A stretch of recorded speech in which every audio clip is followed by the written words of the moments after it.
तो भगवान के अंग से दो धाराएं निकली हैं। एक है श्रीमद् भागवत रूपी गंगा और दूसरी है भागीरथी गंगा। गंगा मां का नाम लेने से ही पाप नष्ट हो जाते हैं।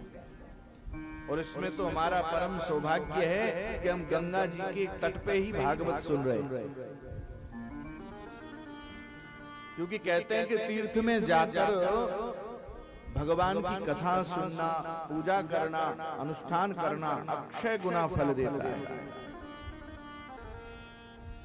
इधर तो विश्वनाथ जी की कृपा, इधर गंगा मैया का तट, ये हमारा परम सौभाग्य है।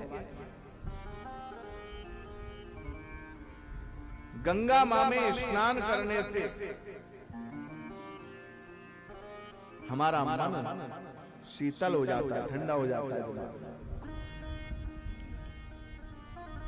गंगा मां में स्नान करने के समय जब हम जाते हैं तो दो चीजें तो ऑटोमेटिक ही हमारे शरीर से हट जाती हैं।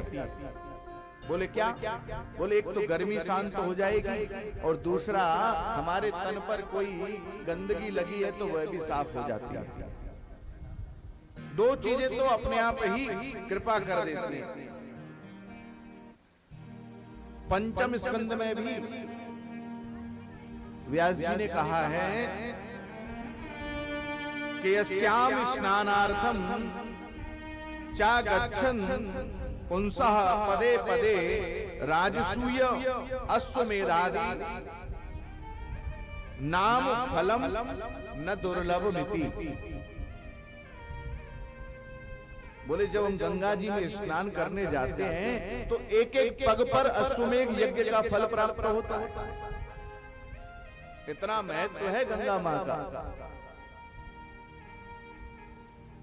और हम गंगा किनारे रहकर स्नान नहीं करते गंगा, क्योंकि जो चीज सुलभता से मिल जाती है ना, उसकी कदर कम होती है। और जिसके लिए हमें 100-200 कोस दूर जाना पड़े तब उसका महत्व समझ में आता है। तो गंगा मां में स्नान करने से दो लाभ तो प्रत्यक्ष हैं।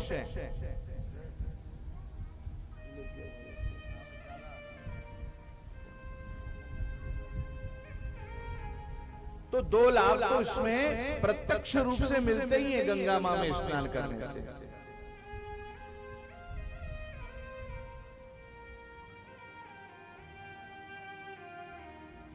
और तीसरा लाभ क्या है?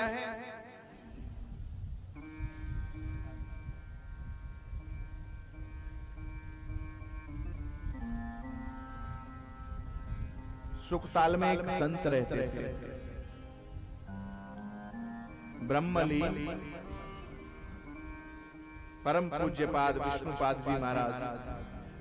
वो श्लोक कहते थे गंगा जी के बारे में कि इदं हि गांगम त्यजतामिहांगम,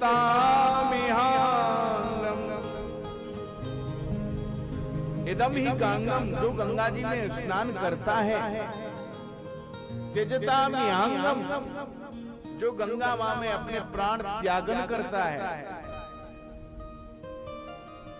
पुनर्न चांगम, उसका दोबारा जन्म नहीं होता।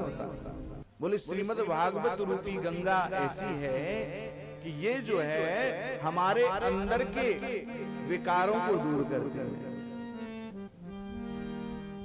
अब गंगा मां में कोई स्नान करता हो तो क्या वो सही है?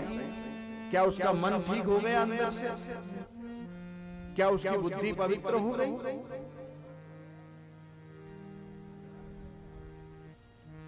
गंगा मां में स्नान करने से मन पवित्र हो सकता है, मन की शीतलता मिल सकती है, लेकिन जो विकार अंदर है वो दूर नहीं होते।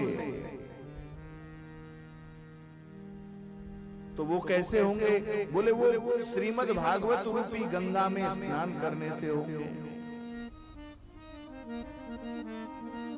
और श्रीमद् भागवत रूपी गंगा में स्नान करने में भी डर नहीं है। बोले भगवान की कथा की में जितनी डुबकी लगाओगे ना उतना ही ज्यादा आनंद आएगा, जितने गहराई में जाओगे उतना ही आनंद आएगा। लेकिन गंगा मां में स्नान करने में यदि गहरे में चले गए तो डूबने का खतरा,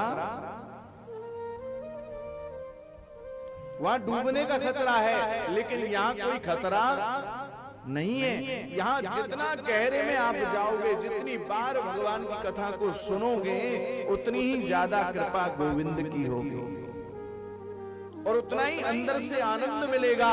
और अंदर का जो कलमश है, अंदर जो विकार है, काम क्रोध लोभ मोह मत्सर, वो सब बाहर निकल जाएंगे। निकलेंगे कि नहीं? भाई अंदर जितने विकार हैं वो सब निकल जाएंगे जब भगवान की कथा सुनेंगे।